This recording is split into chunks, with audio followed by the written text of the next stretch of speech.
হ্যাঁ বিট লবণ কোনটা ইচ্ছে বিট লবণ হ্যাঁ বিট লবণ কোনটা ব্যবহার করে লালটা হ্যাঁ লালটা মানে গুঁড়া করাটা গুঁড়া করাটা আস্তা লবণ না বাঙালি বাঙালি দেবো একটু কাছে নিতে হবে তো, এটা এদিকে। না না অসুবিধা নেই যাই তো সুন্দর আস্তা লবণ না ভাঙতে দেবো আস্তা দিতে যেটা কিনতে পারবো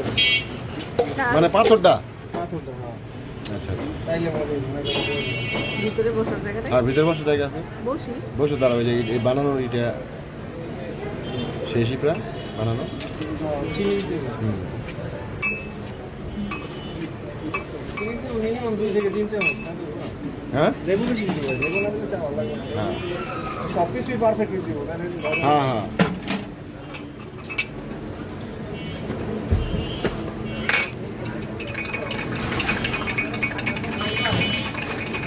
আরে ভাই চায়ের কালারটা যে চায়ের কালারটা তো নিয়ে যাবো না সারাই এখন অত লিগার না আছে লিগার অনেকক্ষণ জলে মনে হয় হ্যাঁ